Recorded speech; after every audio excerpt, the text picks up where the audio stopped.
Assalamualaikum warahmatullahi wabarakatuh. Alhamdulillah, salatu wassalamu ala Rasulillah sallallahu alaihi wasallam wa ba'd. Sebelumnya sama satu radio Robbani bagi kemudian peradaban dari Robbani dan Indonesia TV di Yayasan Fondasi. Alhamdulillah kita bersyukur kepada Allah untuk kesempatan hari ini. Salawat dan salam kepada Muhammad sallallahu alaihi wasallam. Kita kembali di podcast dakwah Islam atau Fondasi untuk edisi hari ini adalah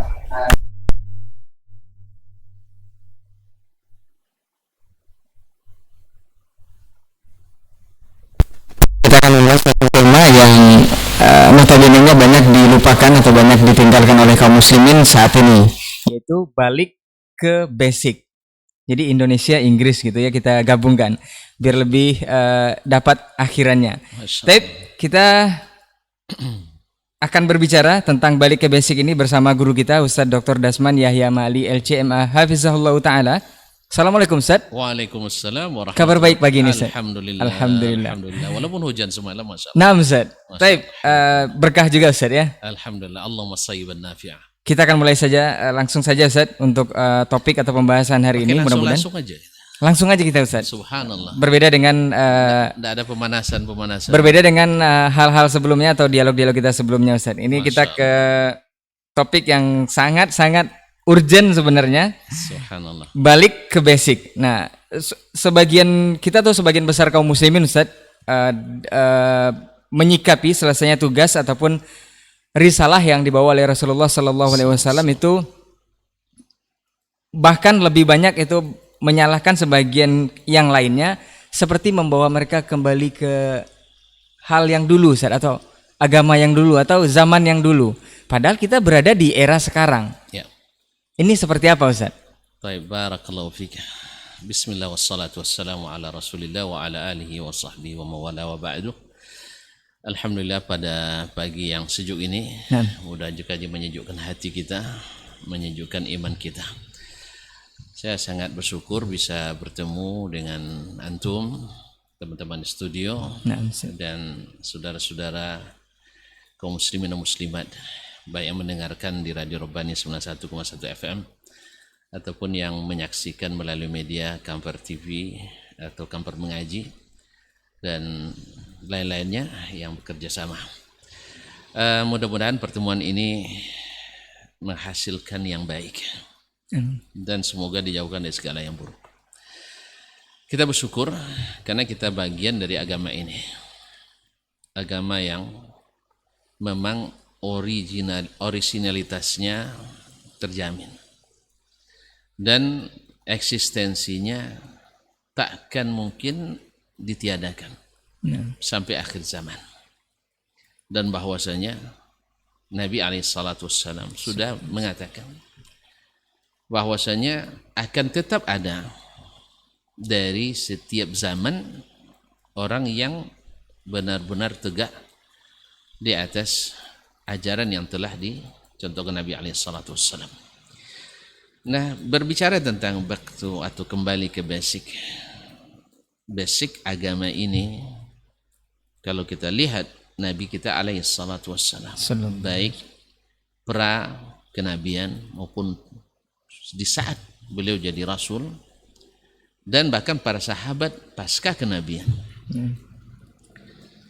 Nabi SAW sebelum diangkat jadi nabi, dan ini ijma ulama, diangkat jadi nabi pada umur 40 tahun, bahwasanya beliau belum bisa memberikan apa-apa dalam makna mendirikan agama ini.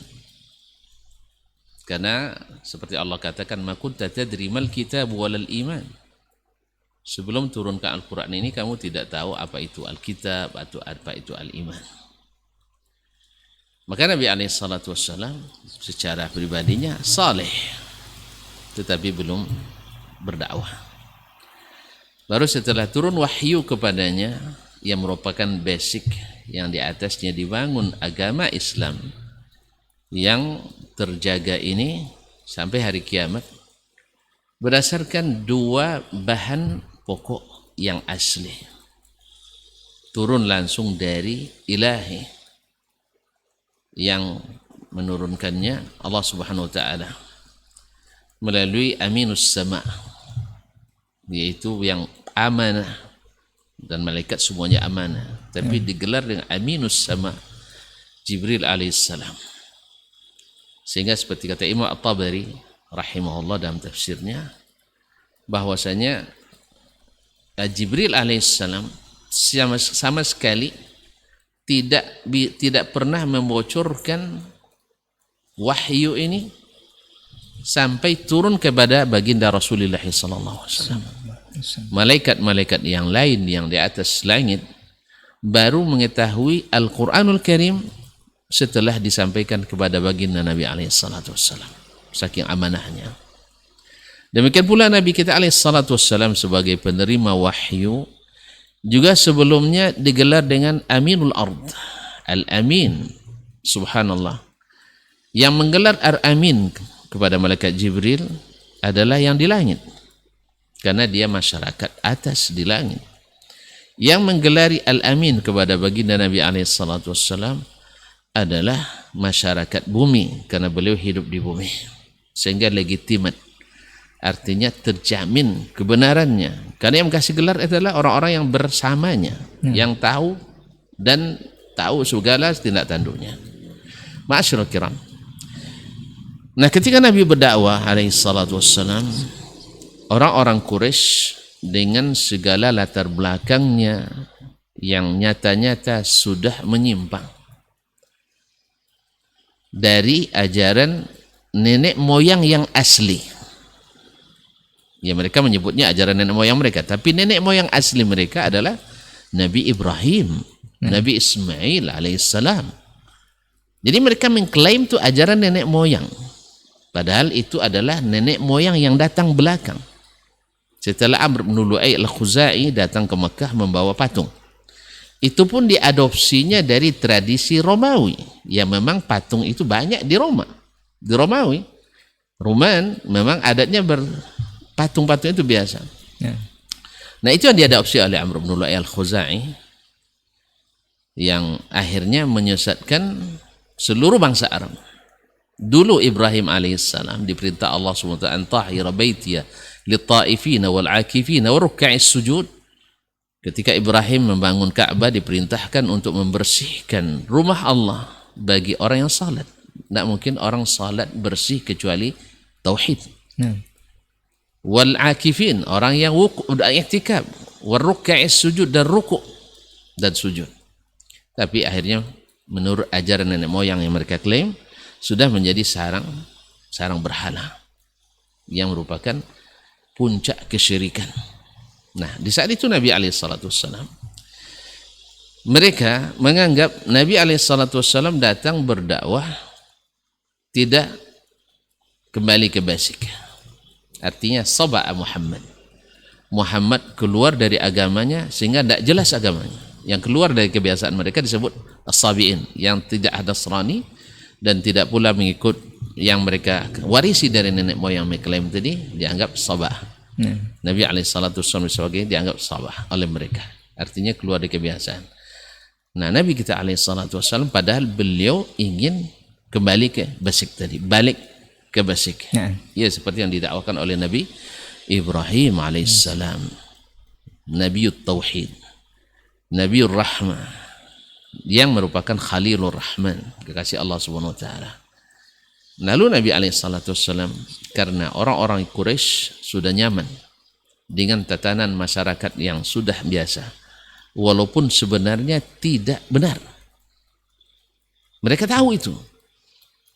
Ketika terjadi banjir bandang tahun 35 tahun umur Nabi alaihissalam, Ka'bah dilanda banjir dan rusak. Lalu Al-Hajarul Aswad dihanyutkan oleh bandang tersebut.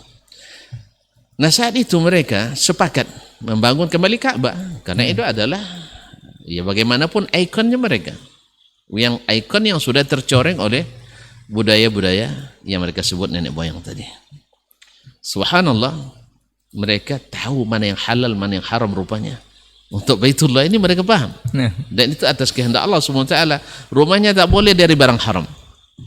Maka mereka, walaupun dalam keadaan jahiliyah, walaupun riba adalah pondasi ekonominya, walaupun zina legal dan formal, Walaupun judi halal tayyib bagi mereka, minuman keras.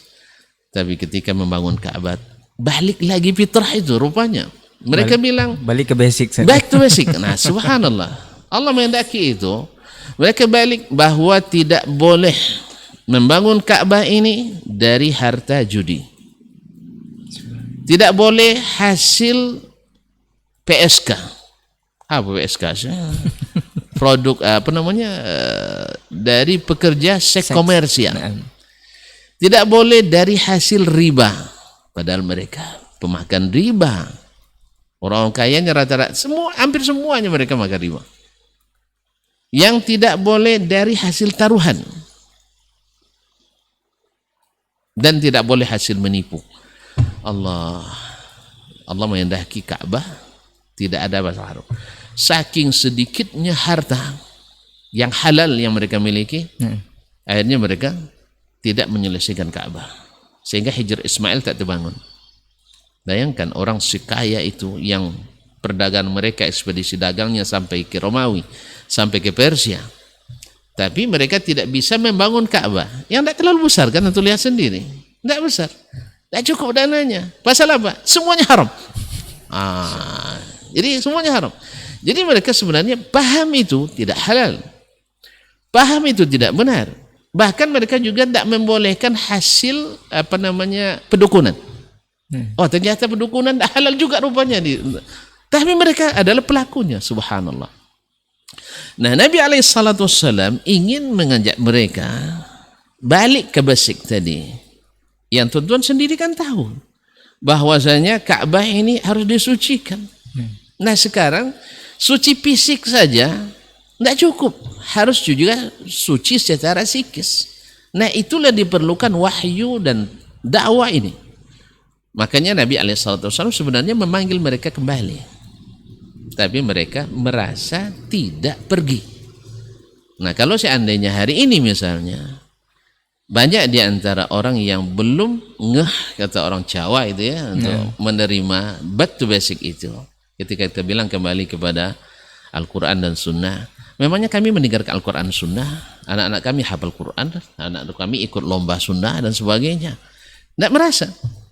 Sebagaimana dulu orang-orang dulu di saat Nabi awal mengajak mereka, mereka sudah tidak merasa bahwa mereka sudah meninggalkan ajaran nenek moyang, karena yang mereka lihat itu adalah ajaran nenek moyang mereka. Ya, tanpa maksud untuk menyamakan tidak, tetapi sikap yang sama dinampakkan. Ya, kaum muslimin dan muslimat dirahmati Allah SWT. Makanya di dalam bicara tentang kembali kepada basic ini, yakni Al-Quran dan Sunnah, ini sebenarnya suatu hal yang sangat natural sekali, yang sangat formal sekali, yang sangat legal menurut Al-Quran dan Sunnah, dan juga menurut logika dan akal. Bukankah agama ini pada asalnya dibangun dengan dua wahyu ini? Bukankah Nabi kita alaihissalam juga berpesan, kalau kalian berpegang pada keduanya, kalian tak tersesat selamanya. Berpegang teguh. Nah, sekarang kenapa kita seperti yang disyaratkan tadi, saling menyesatkan, saling menyalahkan dan sebagainya, dan masing-masing tak akan menerima itu. Masing-masing akan mengklaim bahwa dia yang paling selamat. Nah, makanya ketika kita bilang ikhwani fillah balik ke basic, rata-rata menyatakan kami tidak pernah meninggalkan Al-Quran dan Sunnah, tidak pernah meninggalkan Al-Quran Sunnah, sehingga dakwah kembali ke asal ini, kembali pada Al-Quran dan Sunnah, kadang-kadang menghadapi berbagai tantangan dan rintangan, sebagaimana dulu awalnya Nabi SAW yang ingin mengembalikan mereka. Buktinya mereka, ikhwani fillah, akhwati fillah, para pendengar, para pemirsa dimanapun berada, mereka juga sholat, tapi sholatnya tepuk tangan bersiul, tepuk tangan bersiul. Makanya kalau ada yang sekarang misalnya berzikir sambil menari, berjoget, ya itu sebenarnya mereka dengan alasan yang sama, berzikir. Apa salahnya kita bervariasi dan modifikasi? Juga mereka dulu, apa salahnya kita juga dalam melaksanakan ini? Kan kita punya akal diberikan. Makanya wa ma kana salatum innal baiti illa muka'u wa tasdiyah.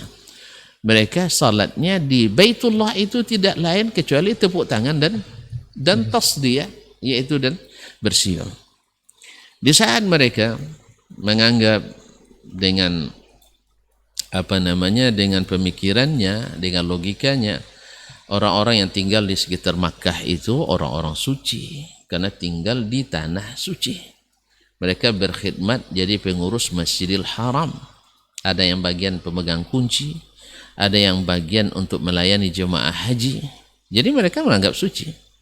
Sehingga orang-orang yang di luar dianggap sebagai orang yang tidak suci. Maka ketika datang haji, mereka mesti mengganti pakaiannya. Sebenarnya ada misi tersembunyi. Iya, jasa penyewaan pakaian. Jasa jual beli pakaian yang menguntungkan. Tapi yang dinaikkan isunya bukan itu. Yang dinaikkan adalah bahwasanya pakaian orang Mekah suci-suci, pakaian orang luar Mekah kotor-kotor. Makanya akhirnya dipaksalah dengan secara agama, ya, tanpa ada dalil dari Al-Quran, tanpa ada dalil dari wahyu Allah Tabaraka wa Ta'ala yang tak pernah ada di masa Ibrahim alaihissalam dan tidak pernah disyariatkan oleh Nabi Ismail alaihissalam. Lalu mereka mewajibkan itu, dan bila tidak ada biaya atau tidak ada yang akan disewa, apa solusinya? Sebagai terapi mental bagi orang-orang yang mau haji, harus bersiap biaya lebih, maka akhirnya harus buka pakaian. Berat sebenarnya sih. Kita buka pakaian aja di tempat tersembunyi sendiri, atau dengan satu orang saja, luar biasa beratnya. Kalau masih fitrahnya masih seperti manusia. Ini enggak, disuruh beribadah sambil telanjang. Tapi karena dia keyakinan, apapun dikatakan tidak boleh tanya apa alasannya, jangan ditanya apa dalilnya, jangan tanya apa dalil yang melarangnya. Enggak, berat itu. Akhirnya mereka terpaksa melakukannya dengan berat itu. Tapi karena ini keyakinan, akhirnya lama-lama terbiasa, hilang bisa karena biasa. Ya, biasanya mati bersama itu lebih mudah mati sendiri. Jadi karena ramai juga yang telanjang, akhirnya mereka pun jadi terbiasa. Ada itu, akhirnya menjadi kebiasaan. Dia anggap itu sebagai ibadah. Nasallallahu alaihi wasallam. Padahal tahu, atau mereka benar-benar tahu bahwa sesungguhnya menutup aurat itu adalah dalam ibadah adalah salah satu prasyarat yang membuat seseorang terhormat. Jadi kembali ke basic ini, sesuatu yang memang harus selalu diapakan. Sebab apa? Nabi sudah dalam nubuatnya sudah menyebutkan Islam itu awalnya dianggap asing. Wajar dianggap asing karena jarak antara Nabi kita dengan Nabi sebelumnya yang juga mendakwakan Islam rentang waktu yang panjang. Kalau di Mekah saja antara Nabi Ibrahim dan Ismail dengan Nabi kita Muhammad sallallahu alaihi wasallam, yaitu rentang waktunya tidak salah saya tidak kurang dari 1200 tahun. Bisa juga kita bayangkan sekarang, ya. Lama sekali. Kita dengan baginda Rasulullah sallallahu alaihi wasallam bi abi wa ummi. Waktu antara kita dengan beliau 1400 tahun. Lebih, atau 1433 tahun sekarang. Jarak itu. Kemudian belum lagi jarak tempuh, ya, antara tempat lahirnya atau turunnya wahyu itu lahirnya Islam dengan tempat kita. Mungkin kita di paling hilir ini, yang paling ke timur. Maklumlah kalau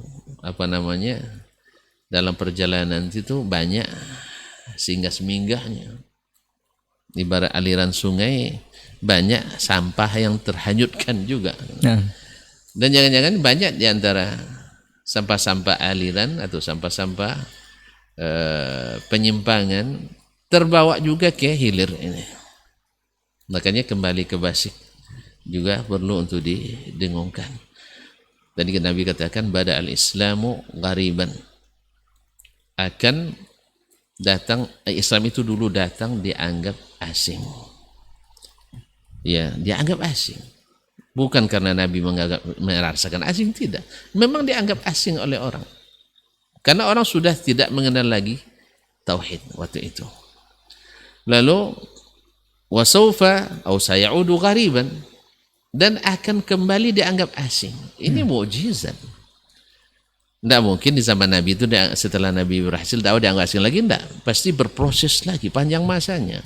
Di saat seperti dalam hadis dikatakan innallaha la yaqbidul ilman tiza'an yantazu min qulubil ibad walakin yantazul ilma biqabdil ulama. Allah tidak mencabut ilmu dengan cara diambil dari dada-dada para orang berilmu, tidak, tapi dengan matinya para ulama. Kalau tuan-tuan seperti kata Abdullah bin Mas'ud radhiyallahu taala anhu, al-an antum yani fi zamanin katsirun ulama'uhu. Kalian berada di zaman di mana ulamanya banyak. Qalilun khataba'uhu, sedikit penceramahnya. Wa sawfa ya'ti 'alaikum zamanun katsirun khataba'uhu wa qalilun ulama'uhu. Akan datang zamannya, masa itu penceramahnya, khatibnya banyak, tapi ulamanya sedikit. Dan sudah merupakan sunnatullah pula. Dalam hadis tadi disebutkan bahwasanya hatta idza lam yubqi aliman, sampai ketika tidak ada lagi ulama, ittakhadhu ru'usan juhalan, mereka jadikan orang-orang jahil sebagai kepala-kepala, tokoh-tokoh dalam agama. Seperti yang baru-baru ini kita dengar, ya, yang menafikan bahwa Nabi SAW tidak pernah menyatakan Islam adalah agama yang benar. Nabi tak pernah merasa benar, dan bahwasanya semua orang agama berhak masuk surga. Afwan Ustaz, kita tahan dulu Ustaz. Ini menarik sepertinya Ustaz. Nanti itu akan kita bahas juga. Kalau tadi sudah balik ke dasar Ustaz, atau balik ke basic seperti yang di zaman Rasul, memang sebagian besar kaum muslimin sekarang menganggap aneh memang karena sudah terlalu jauh mungkin perginya, atau tidak merasa pernah pergi seperti yang Ustaz sampaikan tadi. Nah, poin mendasar yang perlu dijelaskan juga Ustaz, kalau memang harus balik ke basic ini, apakah memang pure, murni seperti di zaman Nabi, total, penuh, itu ada dalilnya yang mengatakan seperti itu atau seperti apa Ustaz? Ya benar. Ya karena pertama Nabi sudah menggambarkan bahwasanya umat ini akan terpecah. Dan terpecah itu perlu dicatat, bukan karena ikut sunnah Nabi. Karena apa? Karena ngikut Nabi terbukti menyatukan. Ya, Nabi kan tadi membangun masyarakatnya menjadi bersatu, berpadu. Ya, sampai lebih mencintai saudaranya kadang daripada dirinya sendiri. Ithar, mendahulukan. Itu sekarang kan jangankan ithar, orang dapat teman kita, teman dekat saja yang dapat sesuatu, subhanallah, pusingnya luar biasa ya. Dan ini bukan hanya di tingkat orang awam, orang-orang hebat pun, subhanallah. Ya, tidak merasa seolah-olah dengan dapat temannya satu, yang satu kehebatan, hilang kehebatan dia semuanya. Padahal dia punya ini dan sebagainya. Tuh subhanallah. Tapi zaman itu tidak. Mereka justru ketika mendapatkan temannya, mendapat sesuatu nikmat, merasa bahagia seperti dia sendiri mendapatkan. Dengan apa Nabi membinanya? Dengan sunnah Nabi SAW. Ibadah mereka ada yang menyimpang, balik ke Nabi SAW, balik basic, mereka selesai. Makanya berarti perpecahan ini terpecah umat ini menjadi 73 golongan. Ini adalah akibat daripada lebih banyak yang menyimpang. Lebih banyak yang menyimpang. Antum lihat sendiri kaum muslimin sedang jemaah yang dirahmati Allah Subhanahu wa taala. Nabi membuat garis jalan beliau itu satu, lurus, terang benderang. Kemudian kiri kanan ini ada jalan kecil-kecil, cuman masya Allah hanya ditutup dengan tirai-tirai saja. Tirai-tirai transparan ini kadang menggoda gitu. Makanya pakaian transparan lebih menggoda daripada tidak berpakaian sama sekali. Nah, di pangkal jalan ada yang memanggil jangan masuk ke pintu-pintu itu Al-Quran dan Sunnah. Semua Al-Quran dan Sunnah melarang kita masuk ke pintu-pintu yang lain. Tidak ada yang menyuruh. Tapi syaitan-syaitan menghiasi. Dai-dai banyak yang memanggil ke jalan itu. Jelas tidak dalam pekerjaan Nabi, tidak dalam perkataan Nabi, tidak ada dalam persetujuan Nabi. Tapi dengan alasan, di sini jalan bagus, di sana ada pemeriksaan dan sebagainya, sulit itu. Akhirnya mereka lebih banyak yang masuk. Nah, tugas kita para dai, para ulama adalah mengembalikannya ke jalan yang lurus ini. Mereka tidak merasa, sebab ya dengan syubhat tadi, jalan ini juga sama dengan jalan itu. Kan juga pangkalnya dari jalan itu juga kan? Kan jalannya gitu. Nah, ada yang Masya Allah tersesat, kesasar tak jauh, mudah kembali. Ada yang kesasar jauh sekali, diikuti pula oleh orang belakang, buntu di depan, maju kena, mundur kena, lompat tak punya sayap. Ya, nak terbang belum dapat ilmu terbangnya.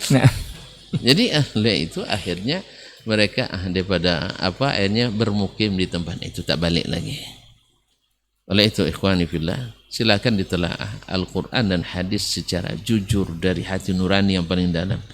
Kita dapatkan semuanya memanggil kita ke basic, kembali pada Al-Quran dan Sunnah.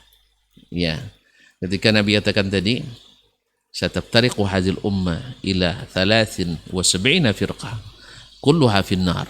Semuanya masuk neraka illa wahidah, kecuali satu.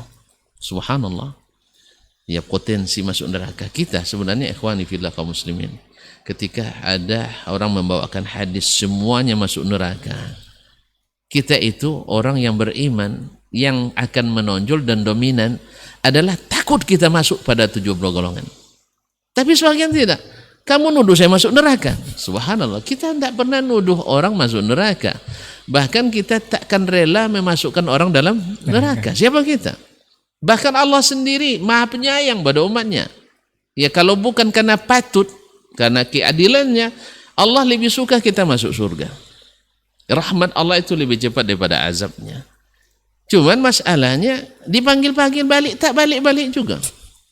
Ya, bagaimanapun otomatis tentu dihukum.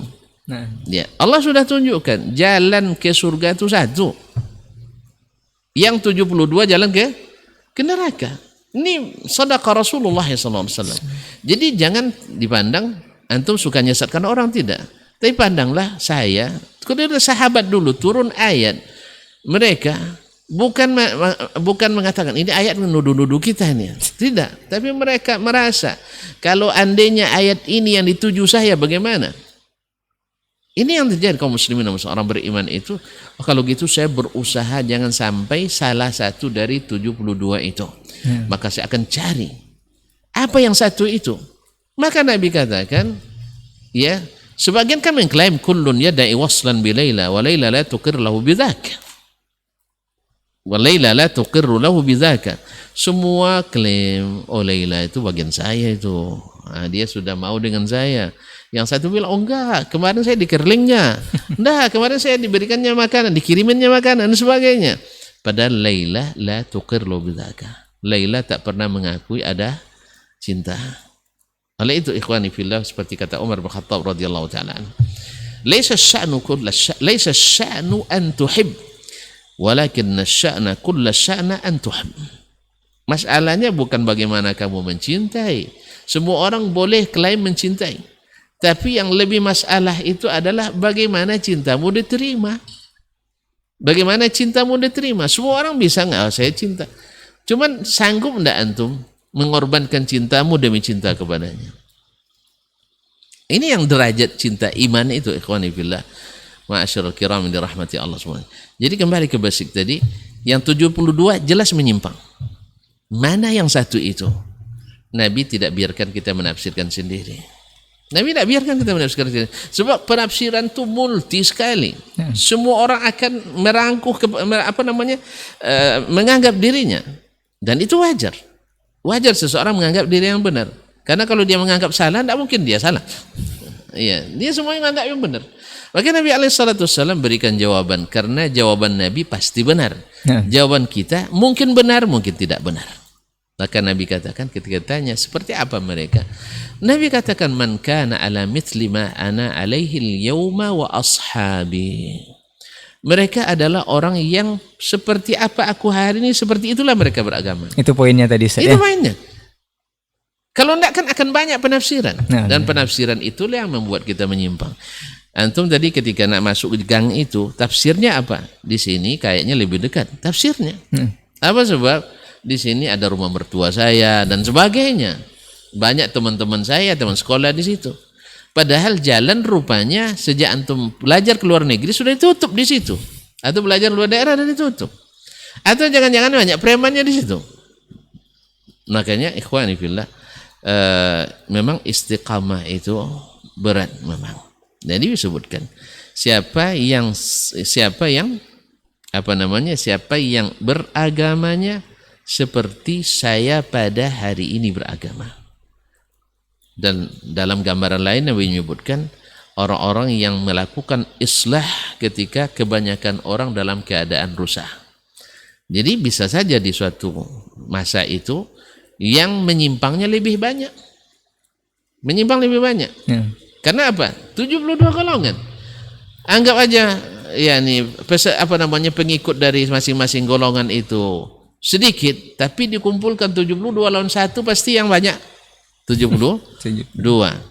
Nah, oleh sebab itu kita sekarang tidak, ya sebagian kan coba menghitung-hitung ya, yang sesat tuh giliran ini, larian saya ndak.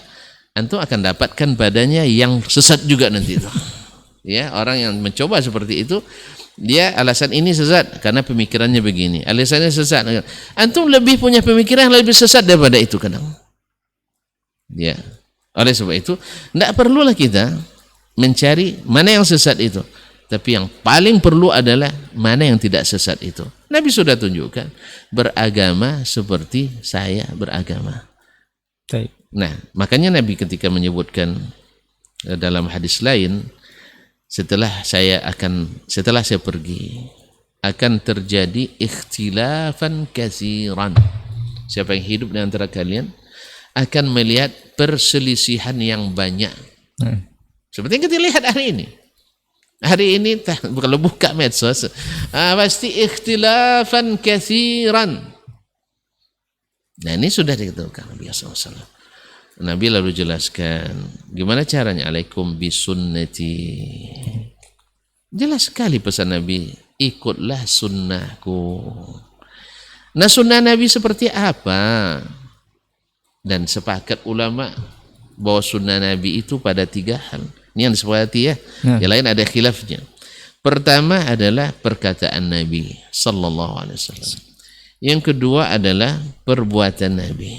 Yang ketiga adalah takrir Nabi sallallahu alaihi wasallam. Itu takrir itu dibuat oleh sahabat, disetujui oleh Nabi alaihi wasallam atau didiamkannya. Berarti boleh. Nah, Nabi alaihi wasallam bukanlah seorang teoritis, tapi adalah aplikatornya. Artinya apa yang dilakukannya dan bukan terlarang beliau melakukannya, dia lakukan dan dipraktikkan. Pada umum seperti itu. Bahkan dia tekankan ketika salat, lihat saya salat. Dan salatlah seperti itu. Ketika haji, ambil manasik kalian dari saya. Dan Allah SWT dalam banyak ayat menyebutkan bahwa Nabi SAW adalah sebaik-baik ikutan kita. Nah, lalu setelah menunjukkan alaikum bisunnati wa sunnatil khulafa'ir rasyidin al-mahdiyyin min ba'di, tamassaku biha, pegang erat-erat, addu 'alaiha bin nawajis, kemudian gigit dengan gigi geraham, wa iyyakum wa muhdatsatil umur. Dan jangan mengada-ngada. Dalam apa? Pasti agama lah. Sebab masalah dunia tanpa Rasul pun masalah dunia silahkan mengada-ngada. Masalah dunia tidak ada masalah. Sebab masalah dunia ini, ma'asyiral kiram dirahmati Allah, Nabi SAW, ya, orang nak cari kehidupan dunia itu bebas secara variasinya, kreasinya bebas. Cuman hukumnya saja Ada yang boleh, ada yang tidak. Soal variasi tidak. Tapi ini hukum asalnya masalah dunia. Maka kita katakan ketika tuan-tuan tanya, berarti HP ini bid'ah? Saya bilang iya, bid'ah wajib. Bid'ah yang wajib. Tapi kalau lebih tepatnya bukan bid'ah, ini sunnah. Karena Nabi dalam sunnahnya mengatakan, antum a'lamu bi umuri dunyakum. Ini sunnah luar biasa ini. Urusan dunia antum lebih tahu. Sehingga ulama menyebut al-aslu fil asya'il ibahah. Hukum asalnya segala sesuatu itu adalah boleh. Illa ma dalla dalilu ala man'i, kecuali ada dalil yang melarang. Nah, kenapa dikatakan masalah dunia? Karena di masalah ibadah, masalah agama, ulama juga mengatakan kaidah al-aslu fil ibadat al-hadar, dilarang illa ma dalla dalilu ala al-amri bihi atau ibahatihi. Usul asalnya ibadah itu dilarang kecuali ada dalil yang bolehkan. Ma'asyiral ikhwan yang dirahmati Allah Subhanahu wa taala. Oleh sebab itu Nabi sebutkan jangan mengada-ngada. Sebab kan jalan Nabi sudah ada tadi tuh. Yang dibuat ini kan mengada-ngada nih. Jalan kiri kanan ini kan diada-adakan belakangan. Ya, yang membuat firqah-firqah. Nah, oleh sebab itu ikut jalan Nabi, jangan mengada-ngada. Jadi ketika misalnya ada sesuatu tidak ada zaman Nabi, bilang aja kami tidak ikut ini. Selesai insya Allah. Cuman masalahnya tadi antum sudah terbeli kapling di jalan dalam. Itu masalahnya. Antum kadang sudah kemudian antum pikir lagi ini proyek. Maksudnya ini sudah terlanjur direncanakan bahwa di kilometer sekian ada exitnya, ada jalan keluar. Padahal ini tidak ada, tidak dibolehkan, ilegal ini. Kata Nabi, kata Allah SWT dan Nabi SAW. Kan wa anna hadza sabili astagfirullahalazim. Fattabi'u wa la tattabi'us subula fatafarraqa bikum an sabilih. Atau an sabilillah. Ini adalah jalanku, yang ikutilah dan jangan ikuti jalan-jalan yang lain, nanti kalian akan bercerai-berai dari jalan Allah. Makanya itu ilegal. Cuman kan kita begitu, ikhwani fillah. Dan misalnya di jalan dua jalur ini, median jalan ini kan sudah dibuat, ada U-turn-nya, cuma jauh. Sehingga banyak U-turn ilegal dibuat orang. Iya kan? Harusnya muter ke sana dulu, aman. Tapi tidak sedikit yang melawan arus karena lebih dekat. Nah, ini masalahnya kita. Ya, subuhat-subuhat ini. Yang penting kan sampai juga, aman juga. Ya, janganlah terlalu monoton, jangan terlalu kaku. Ini kan boleh, kan sama. Selama ini saya sudah 5 tahun saya menantang jalan ini, selamat terus. Kan itu alasannya. Aman-aman aja. Kalau begitu cara berpikir, berarti kita tidak dengan ilmu, tapi dengan hafsu. Tapi masalahnya sekarang, ikhwani fillah, kalau di dunia mungkin kita masih bisa buktikan saya selamat, walaupun sebenarnya pelanggaran-pelanggaran, tapi di akhirat nanti tidak ada lagi cerita. Ternyata keliru. Makanya sekarang kita harus taat dengan rambu-rambu. Makanya Nabi SAW sudah pastikan bahwa kita mesti kembali. Dalam Al-Quran juga sebutkan fa in tanaza'tum fi syai'in farudduhu ila Allahi war rasul in kuntum tu'minuna billahi wal yawmil akhir zalika khairun wa ahsanu ta'wila. Pertama disuruh taat pada Allah, taat pada Rasul, itu mutlak. Wa ulil amri, yaitu ulil amri itu tidak mutlak. Ini kadang sebagian mengatakan ulil amri itu baik ulama pun umara lebih mutlak daripada taat kepada Allah tabaraka wa taala. Terbalik. Kalau ulama sudah mengatakan walaupun hadis datang 1000 hadis tak diterima. Karena ulama mengatakan, subhanallah, harusnya walaupun 1000 ulama mengatakan, tapi hadis satu mengatakan tidak, kita katakan kita ikut hadis Nabi SAW, kecuali ijma' ulama semuanya bahwa hadis ini misalnya sudah dinasakh atau sepakat seluruh umat bahwa hadis ini tidak diamalkan. Ketika itu kita kembali ke hadis Nabi lagi, bukan karena sepakat ulama, enggak. Hadis Nabi lagi yang mengatakan la tajtami ummati ala dhalalah.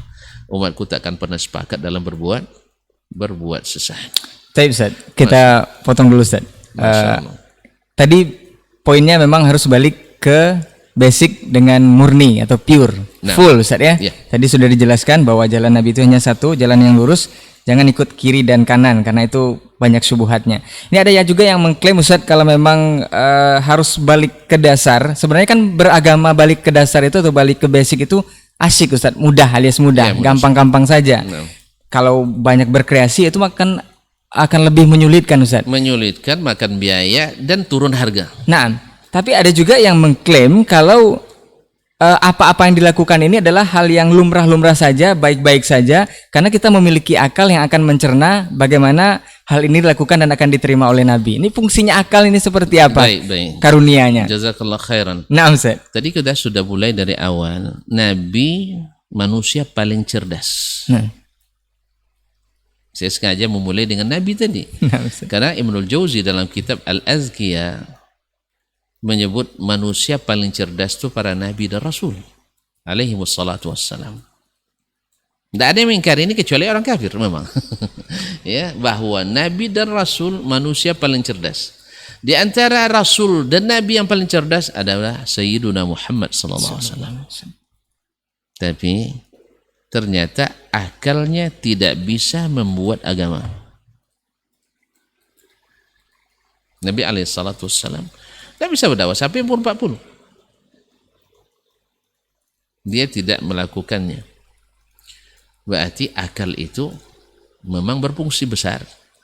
Tetapi ilmu di atas akal. Ilmu di atas akal.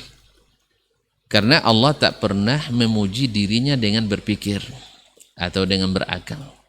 Tapi Allah memuji dirinya dengan berilmu. Alimul ghaibi wasyahadah. Allamul ghuyub. Yang mengetahui yang nampak, yang gaib dan yang nampak, semuanya. La yakhfa 'ala Allah min syai'. Ya'lamu as-sirra wa akhfa. Mengetahui yang rahasia dan lebih tersembunyi dari rahasia. Dengan ilmu. Tapi akal tidak. Berarti akal itu bagi kita kesempurnaan, bagi Allah tidak. Nah, kapan sempurnanya akal? Bila dengan ilmu. Kalau tanpa ilmu, akal hanya sekedar berpikir. Kalau untuk urusan dunia, oke. Karena memang perangkat ini, ya kalau tanpa ilmu tidak aktif. Makanya untuk beragama ini diperlukan ilmu. Kalau masalahnya wajar-wajar saja, ilmu itu bukan hanya sekedar wajar. Ada yang kadang-kadang tidak wajar. Ilmu kadang ada yang tidak wajar. Tapi karena dia syariat menjadi lebih ditinggikan dan lebih mulia. Misalnya ikhwani fillah, ya kalau antum sekarang misalnya mengatakan istri mesti taat suami, menurut sebagian orang itu tidak wajar. Karena di mana kita harus meletakkan laki-laki di atas perempuan, padahal mereka sama-sama hamba Allah. Sehingga ada yang menyerukan emansipasi. Ya, pokoknya suami harus taat juga pada istri. Kemudian ada yang mengatakan dengan akalnya, wanita kenapa dapat setengah dari bagian laki-laki, dan seterusnya. Dan ini puncak kesesatan. Puncak kesesatan. Iblis sesat karena akal atau karena ilmu? Akal. Karena akalnya. Adam alaihissalam tergelincir karena akal atau karena ilmu? Akal. Karena akalnya. Adam alaihissalam ilmunya sudah tahu, iblis musuhmu, jangan dekat pohon ini. Tapi ketika dia mulai berpikir, lupa dia dengan ilmu tadi. Lupa dia dengan ilmu, akhirnya dia dekati pohon itu. Akibatnya antum terpaksa sekarang bersusah payah untuk balik ke surga. Tapi semua ada hikmah dari sisi Allah SWT. Mudah-mudahan dengan balik ke basic bisa ke surga. Bisa ke surga. Nah, ikhwani fillah. Fir'aun sesat karena ilmu atau karena pemikiran? Pemikiran. Dan rata-rata orang-orang yang sesat karena berpikir, bukan karena ilmu. Rata-rata orang sesat itu orang-orang cerdas. Fir'aun cerdas, Haman cerdas. Dulu pendiri mazhab Mu'tazilah super cerdas. Iya. Dan Qadariyah cerdas. Pendiri Syiah cerdas. Semuanya orang cerdas. Ya kalau sekarang misalnya ada orang sesat, cerdas, orangnya hebat. Hebat dari sisi pikiran, belum tentu dari sisi ilmu. Tetapi orang berilmu lebih tinggi daripada orang cerdas. Sebab ilmulah yang menyelamatkan kalau diamalkan. Oleh itu Nabi kita alaihissalam belum terangkat sebelum diberikan ilmu dalam agama ini. Kalau masalah wajar-wajar saja Nabi Khadir membunuh anak kecil tanpa dosa. Tidak wajar kan? Nabi Khadir melobangi perahu. Tidak wajar kan? Jadi masalahnya bukan kewajaran. Yang lumrah-lumrah saja, bukan kepatutan masalahnya. Ini ada ilmunya atau tidak? Mereka sesat dulu karena pemikiran atau karena ilmu? Pemikiran. Karena pemikiran. Orang Quraisy berpikir, dia berpikir, tapi tanpa ilmu.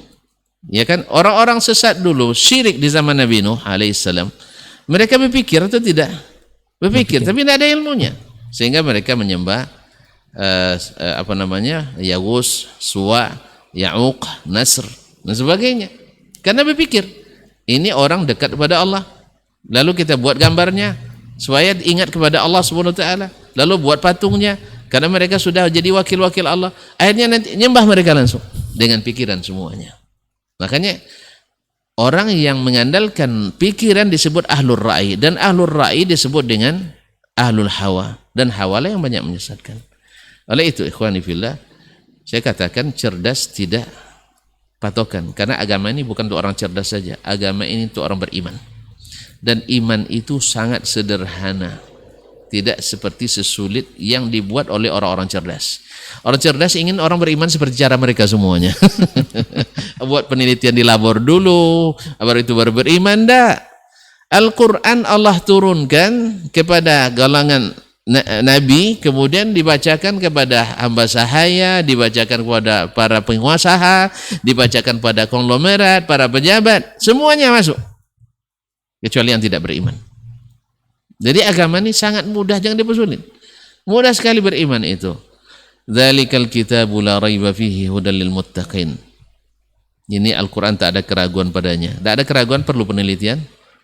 Tak perlu penelitian.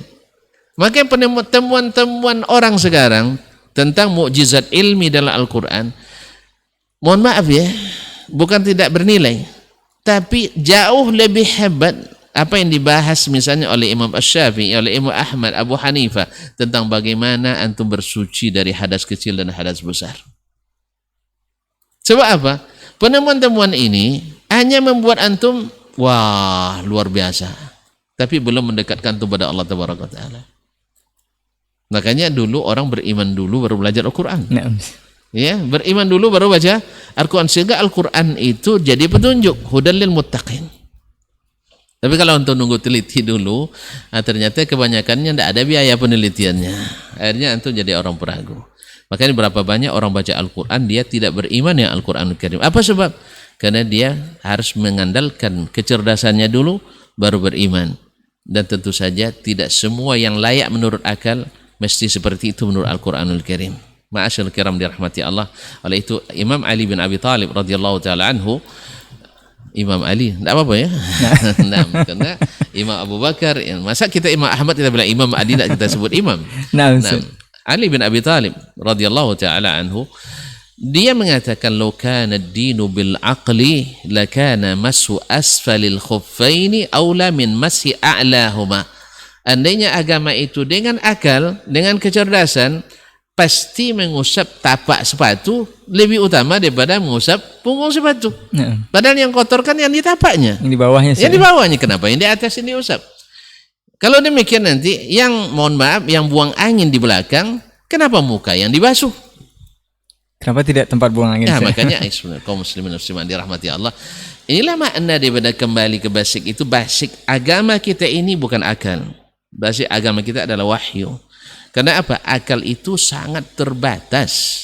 Sedangkan wahyu itu tanpa batas.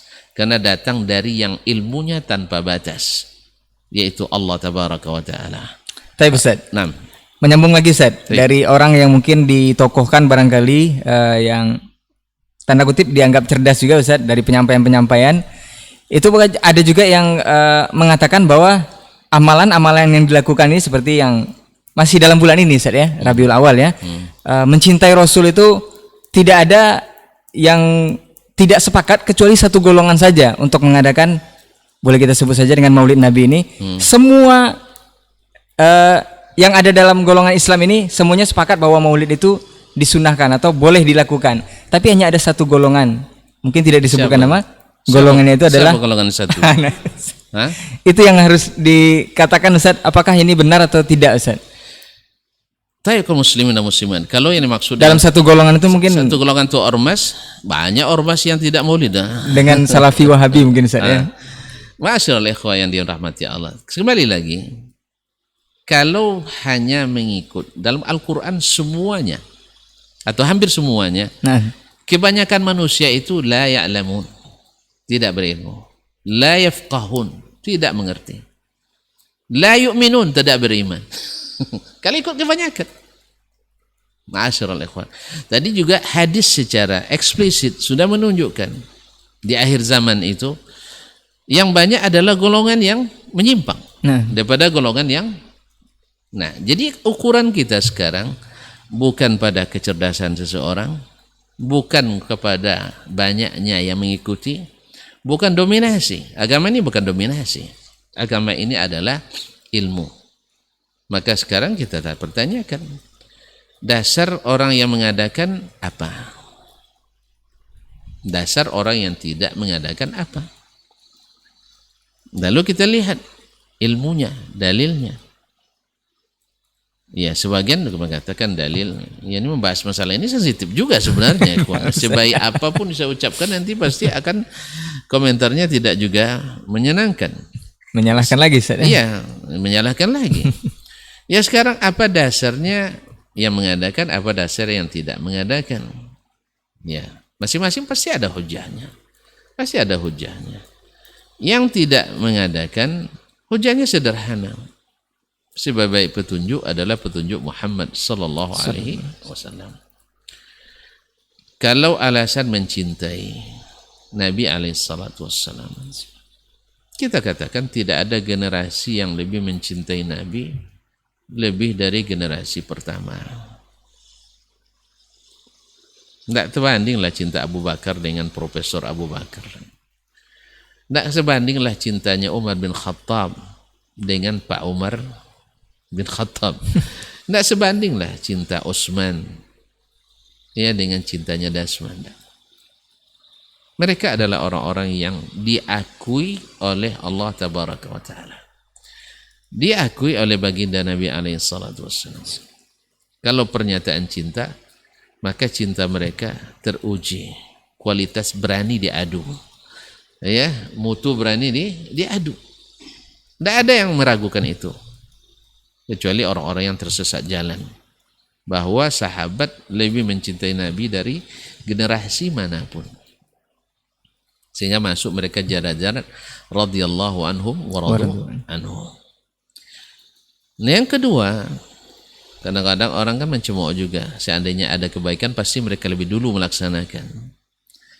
Ya, silakan aja antum mentertawakan ini, tetapi dasarnya sangat jelas, khairul quruni qarni thumma allazina yalunahum. Sebaik-baik generasi adalah generasi itu. Yang kedua, Allah sudah berikan cap legitimasi. Mereka generasi yang diridai, kemudian agama yang diridai adalah agama seperti mereka pada saat itu. Fa in amanu bimithli ma amantum bihi faqad ihtadaw. Andainya mereka beriman seperti kamu beriman pada sahabat, mereka benar-benar dapat hidayah. Oleh itu ikhwani fillah, maka yang mengikut mereka ya pasti tidak menyimpang. Dan yang tidak mengikut dikhawatirkan menyimpang. Tentu siapa yang cerdas, nah balik lagi cerdasnya. Saya udah cerdas pasti mengikuti ilmu, bukan mengikuti kecerdasan dan hawa. Jelas kan? Tidak ada kurangnya generasi itu. Kalau kita banyak kurangnya. Nah, mungkin antum jawab, oleh sebab itulah kami adakan Ustaz supaya jangan kurang gitu ya. Buktinya saja. Lalu ditafsirkanlah, karena kita ikhwani fillah, bedanya generasi as-salaf dengan al-khalaf. As-salaf itu berilmu dulu baru diamalkan. Kalau kita diamalkan dulu baru dicarikan ilmunya. Tidak dapat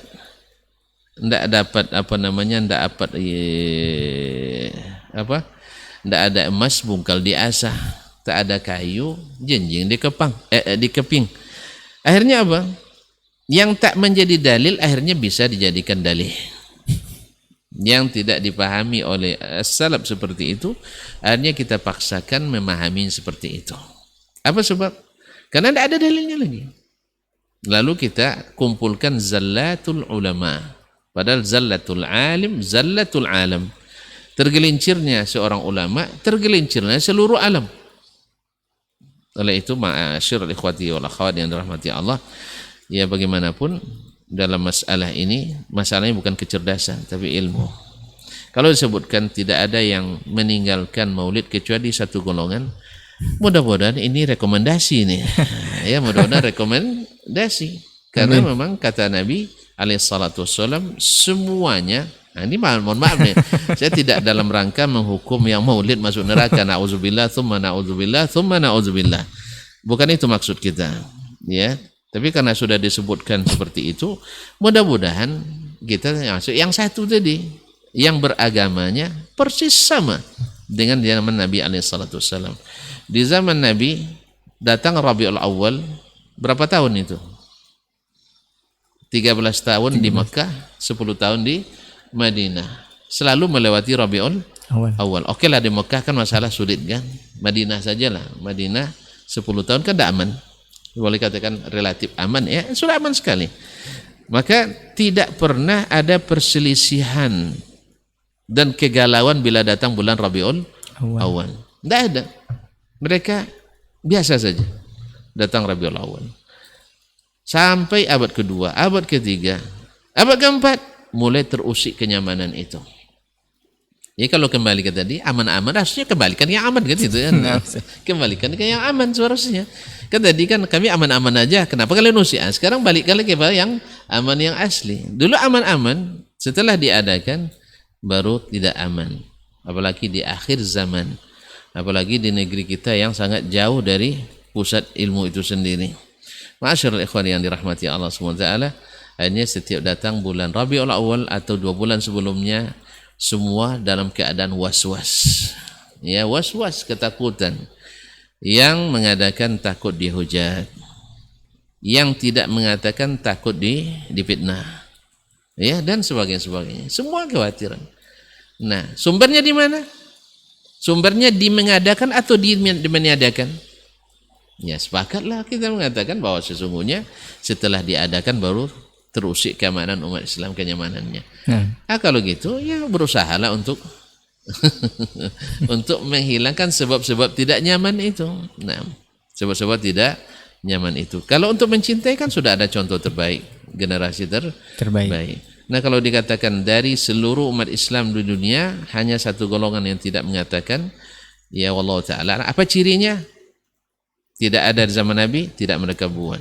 Tidak disuruh Nabi, tidak mereka buat. Tidak ditakrir Nabi, tidak mereka buat. Berarti man kana ala mithli ma ana alaihi al-yawma wa ashabi. Mereka yang beragamanya seperti di zaman saya dan para sahabat saya beragama. Wallahu taala alam. Walaupun ini klaim dianggap nanti klaim. Mudah-mudahan ini tidak dianggap klaim ya, Ustaz. Ini harapan ya, Ustaz. Iya, harapan kita. Kenyataannya memang seperti itu. Nah. Kenyataannya memang seperti itu. Ya. Kalau seandainya kita temukan hadis sahih, ya kemudian atau ayat yang sharih misalnya, bukan dipaksakan, ya apa salahnya? Kita juga sangat diuntungkan dengan itu. Nah. Bisa makan-makan, bisa bikin acara dan sebagainya. Nah, dan jangan-jangan juga ada, ada hadiah-hadiah kan. Jadi, tapi karena subhanallah, ya belum subhanallah mungkin karena pemahaman kita yang dangkal ya. Ya tidak ada ayat yang sharih kecuali yang dipaksakan seperti firman Allah Subhanahu wa ta'ala, qul bi fadlillahi wa bi rahmati fabidzalika falyafrahu. Katakanlah dengan karunia dari Allah dan dengan rahmatnya hendaklah mereka bergembira. Dijadikan itu bergembira. Baik, ayat ini sudah turun zaman Nabi dan sudah ditafsirkan oleh sahabat dan Nabi alaihissalatu wassalam. Ternyata yang dimaksud dengan fadlullah itu adalah Al-Quran. Warahmatuh itu adalah agama Islam. Ya, siapa yang tidak gembira dengan Al-Quran dan agama Islam ini? Kemudian mereka apakah bergembira dengan itu dengan makna merayakan? Juga tidak. Walaupun kepada Umar dikatakan oleh seorang Yahudi, ayat dalam Al-Quran, kalau seandainya turun kepada kami orang Yahudi, kami jadikan hari perayaan katanya. Kata Umar, saya tahu kapan turunnya, di mana turunnya, bagaimana Nabi dalam keadaan turunnya ayat itu. Tapi apakah Umar menjadikannya perayaan? Juga tidak. Jadi banyaknya perayaan bukan berarti tambah syiar hidup Islam, tidak. Justru menambah beban bagi umat Islam lagi. Ya. Ya, kita kan menamakan syiar itu kan syiar. Syiar itu apa dalilnya? Karena syiar Allah tentu ada dari Allah SWT dan dari Rasul sallallahu alaihi wasallam, wallahu taala alam. Tapi Ustaz, tolong diingat kembali bahwa kita tidak menghukum orang masuk neraka ya. Nah, ini kan bukan banyak yang nanya, Ustaz bisa jamin katanya yang maulid itu masuk neraka. Auzubillah. Auzubillah, saya aja tidak bisa saya menjamin saya sendiri. Cuman tadi saya katakan, ya saya hanya menyampaikan atau mengatakan yang kita ikuti adalah zaman Nabi, zaman sahabat, zaman tabi'in dan para imam. Alhamdulillah mereka aman, saya ingin juga aman gitu. Nah, Ustaz. Jadi memang kita harus balik ke basic, Ustaz, ya. Kita bukan mengklaim ataupun menjudge orang untuk masuk ke dalam neraka. Bukannya menjustifikasi. Masya Allah, Ustaz, udah hampir 1 jam, Ustaz. Kayaknya singkat sekali waktu untuk berbicara masalah ini. Panjang lebar, Ustaz. Ya. Mungkin di lain episode, Ustaz. Ini terakhir, Ustaz.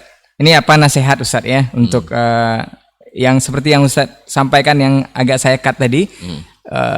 Tentang moderasi dalam beragama ini, ada tokoh yang menyampaikan, bahkan di forum nasional saat diundang, itu menyampaikan beberapa poin yang berbeda sekali dengan keumuman atau istilahnya ijma kaum muslimin lah, Ustaz. Padahal kita mau balik ke basic nih, Ustaz. Ya. Nah, Ustaz. Pertama, ikhwan ya akhwati fillah, Allah lebih tahu apa yang diinginkan dari hambanya. Dan Allah lebih tahu apa yang lebih baik bagi hambanya. Dan Allah lebih adil dari orang adil manapun. Jadi ketika Nabi membagi ghanimah di perang Hunain, Nabi SAW membagikan Aqra bin Habis 100 ekor onta, Uyainah bin Hisn 100 ekor onta dan seterusnya. Ada yang nyeletuk, ini pembagian tidak adil. Tidak adil. Marah Nabi SAW. Siapa yang adil kalau Allah dan Rasul tidak adil? Nah, sekarang permasalahan moderasi. Apa makna moderasi? Kalau maknanya merubah agama ini menyesuaikan dengan dikehendaki oleh orang luar Islam, itu kan moderasi namanya. Itu namanya menjadikan agama basi. Bukan moderasi. Islam sudah punya potokan, baik secara teori dalam Al-Quran dan hadis maupun secara praktis. Ya. Alhamdulillah. Tidak ada orang yang lebih moderat dari orang Islam. Lihat, dimanapun orang non-muslim yang hidup, mayoritas muslimnya aman mereka. Dari sejak dulu sampai hari ini, aman. Dalam perang pun, ya tuan-tuan kaum muslimin, tuan-tuan mungkin kenal Salahuddin Al-Ayyubi, rahimahullah. Ya, dalam perang, tapi adab masih dijaga. Coba lihat ketika Lionheart, panglima perang salib itu sedang sakit keras, Salahuddin yang jadi tabibnya. Dia sengaja menyamar sebagai seorang tabib. Subhanallah, kalau sempat antum panglimanya, sempat panglima orang non muslim yang menyamar mengobati seorang panglima muslim, racun yang diberikannya. Tapi Salahuddin tidak. Dia obati sampai sembuh.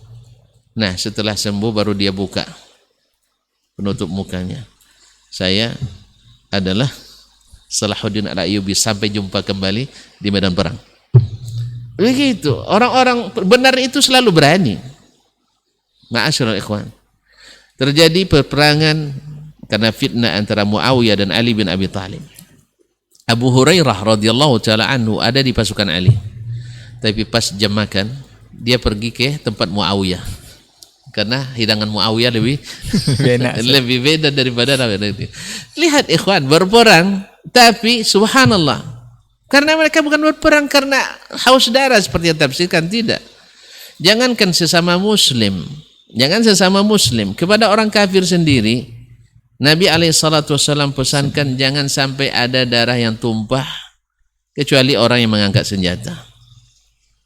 Ma'asyiral kiram dirahmati Allah. Dan Allah sudah menamakan kita ummatan wasatah, umat yang wasat. Di wasat itu ditafsirkan oleh para ulama tafsir al-adil, al-kamil, yang adil dan kamil. Adil. Oleh sebab itu orang harus meniru kita, bukan kita niru orang. Makanya Allah katakan litakunu syuhada'a 'alan nas, agar kalian menjadi saksi bagi manusia yang lain. Artinya saksi itu apa fungsinya? Kalau tuan-tuan kalau pernah akad nikah, tidak ada saksi tak sah nikah. Jadi artinya kalau ada aturan dibuat oleh dunia internasional tidak diakui umat Islam, tidak sah. Itulah seharusnya. Jangan terbalik. Aturan yang dibuat oleh orang-orang non-Muslim, lalu kita dipaksa mengikutinya. Nah, ini bukan moderasi namanya. Alhamdulillah umat Islam tak pernah menjadi penggerak perang dunia. Tidak pernah menjadi genosida, aksi genosida. Umat Islam selalu korban. Dan ketika kita diberikan kemenangan, alhamdulillah pernah ada balas dendam. Nabi yang mencontohkan. Nabi harus meninggalkan Makkah. Sah? Dan bahkan pernah ditawari malaikat untuk melipatkan, menautkan 2 gunung besar di Makkah. Sehingga orang Quraisy tinggal dalam sejarah. Nabi juga tidak mau. Dengan berbagai penghinaan yang diterimanya dari mereka. Apalagi moderasi yang diharapkan daripada ini. Kemudian ketika Nabi membuka Makkah, orang-orang musyrikin tidak punya lagi kekuatan dan power. Apa yang mereka Nabi katakan? Apa yang kalian kira saya lakukan terhadap kalian? Yang dulu kan itu kan dulu kalian usir saya, kalian yang melempari saya, kalian mencaci maki saya, menuduh saya, memprovokasi saya, mempersekusi kajian saya. Ini persekusi ini kayaknya ngambil contoh dari orang Quraisy ini. Ya tidak ada. Sama Muslim masa dipersekusi, ikhwan. Sama Muslim kecuali orang kafir pun kita tidak boleh mempersekusinya. Apalagi orang Islam. Ini orang Islam mengaji Kitabullah, Sunnah Rasulullah SAW, lalu kita antum persekusi. Ini pasti belajarnya bukan pada agama Islam, tapi belajarnya pada orang Quraisy. Mohon maaf. Carilah ya yang namanya membubarkan kajian dalam Islam itu tidak ada. Kalau hujjah lawan dengan hujjah. Ya kalau memang kesesatan, sesat dia suruh bertaubat. Suruh bertaubat dengan dalil-dalilnya, jelaskan. Jangan bukan dengan memfitnah. Nasallallahu alaihi wasallam. Jadi Nabi dipersekusi, diprovokasi, dihina, dicaci, bukan hanya dalam negeri sampai keluar negeri. Dan setelah Nabi hijrah ke Madinah pun masih dikejar-kejar oleh mereka dalam perang Uhud, dalam perang Khandaq. Ma'asyarul kiram dirahmati Allah, berapa banyak ketakutan korban dari kalangan Nabi SAW tidak terhitung. Ketika Nabi dapat kemenangan, madza tazunnuna anni fa'ilun bikum? Apa yang akan kalian bayangkan akan saya lakukan terhadap kalian? Allah. Dan sekarang baru sadar mereka. Tidak ada yang lebih moderat dari Islam dan Nabiul Islam. Apa jawab mereka? Akhun karim, wabnu akhin karim. Saudara yang mulia, anak keturunan saudara yang mulia. Apa kata Nabi? Idhabu fa antumut tulaqa. Ya Allah, pergilah kalian bebas tanpa syarat. Bebas tanpa syarat. Tidak kata Nabi, masuk Islam dulu semua, tidak. Izhabu fa antumut tulaqa. Nak Muslim atau Muslim urusan nanti. Karena tidak ada paksaan dalam beragama. La ikraha fid din. Tidak ada paksaan dalam beragama. Tapi melihat itu, semua mereka atau hampir semuanya masuk Islam. Ternyata kita yang bongak rupanya. Kita yang jahat rupanya. Kita yang lambat mengerti. Akhirnya mereka masuk Islam, wa hasuna islamuhum, dan baik Islam mereka. Ma'asyiral kiram. Contoh lain. Dulu Baitul Maqdis ketika diserang oleh pasukan salib. Kita tahu karena diabadikan dalam syair-syair para penyair mereka. Mereka dengan bangganya mengatakan berenang darah kuda-kuda mereka di dalam kota Baitul Maqdis. Dicatat dalam sejarah tidak kurang dari 800.000 rakyat sipil yang dibantai secara sadis di Baitul Maqdis, tempat yang disucikan oleh seluruh agama. Termasuk Yahudi Nasrani kan menyucikan tempat itu. Apalagi umat Islam. 40 tahun setelahnya Salahuddin Al-Ayyubi diizinkan Allah membuka kehormatan Baitul Maqdis kembali. Subhanallah, hampir tidak ada darah yang tumpah, tidak ada darah yang mengalir, menetes pun tidak, karena dia ikut nabinya alaihi salatu wassalam. Jangan bunuh orang tua, jangan ganggu anak-anak, jangan dekati wanita, jangan runtuhkan rumah ibadah, jangan ganggu para ulama agama lain. Subhanallah, inilah Islam. Lalu antum nak ngikut agama lain yang kemarin membantai, nak ikut yang barat atau timur yang kemarin menggenosida, lalu mengorbankan Islam ini. Nas'alullah salamata wal afiyah. Tidak ada yang perlu dirubah dari agama ini, semuanya sudah bagus. Dan kita wajib menjadi saksi yang mengesahkan, bukan menjadi korban yang harus dipaksa mengesahkan yang dibuat oleh yang dengan bukan tanpa ilmu. Oleh itu ikhwani fillah, kaum muslimin dan muslimat dirahmati Allah, kita berharap mudah-mudahan yang terlanjur berucap Allah berikan kesempatan bertaubat, kembali menarik ucapannya, karena rata-rata memang orang cerdas tetapi tidak berilmu. Rata-rata orang cerdas tapi tidak berilmu. Makanya kita selalu lebih bangga dengan orang cerdas daripada orang berilmu. Sebab ilmu tuh biasanya perbaiki, orang cerdas menyetujui. Ya, pokoknya asal bagus menurut akal masuk. Tapi kalau ilmu tidak, ini hak, ini batil, ini salah, ini benar, ini lebih bagus, ini kurang bagus. Nah, tentu saja orang lebih senang kalau pekerjaannya disetujui, walaupun dalam keadaan kekurangan dan salah. Dan memang itu fitrah kita. Awak jelas salah tapi tetap disanjung. Suka juga itu.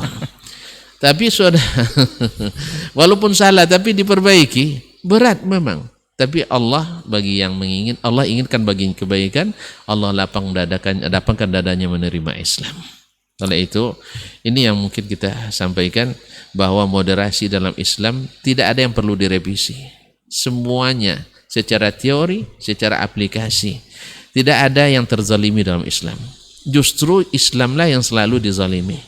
Cuman memang seruan saya juga kepada saudara-saudaraku sesama muslim, kalau tidak berilmu jangan berbuat, karena bisa merusak nama baik Islam ini. Berapa banyak gara tindakan sebagian yang tak mau belajar dan tidak mau mendengar, akhirnya mereka bertindak sesuatu yang di luar Islam. Seperti yang dilakukan oleh orang-orang yang ekstrim, para radikal, para teroris, seperti Al-Qaeda misalnya dengan ISIS-nya dan sebagainya. Mereka mengatasnamakan perjuangan Islam, padahal adalah pengorbanan Islam. Nasallallahu assalamatu wal afiyah. Dan kita dari pemikiran ini bara, dan kita sama sekali tidak mendukung, karena memang tidak dibenarkan dalam Islam. Wallahu musta'an. Baik, jazakallah khairan Ustaz untuk waktu dan perbincangan kita untuk hari ini. Mudah-mudahan ini menambah wawasan dan juga ilmu kita untuk seluruh kaum muslimin yang menyimak program Pondasi atau podcast dakwah Islam ini kita untuk edisi hari ini. Dan mudah-mudahan dengan yang sedikit tadi Ustaz bisa balik ke basic lagi untuk seluruh kaum muslimin, khususnya yang di Pekanbaru atau lebih luasnya untuk Indonesia dan kaum muslimin seluruhnya. Afwan untuk semua salah kata khilaf bicara, kita tutup dengan doa kafaratul majlis. Subhanakallahumma wa bihamdika asyhadu an la ilaha illa anta astaghfiruka wa atubu ilaik. Wassalamualaikum warahmatullahi wabarakatuh. Waalaikumsalam.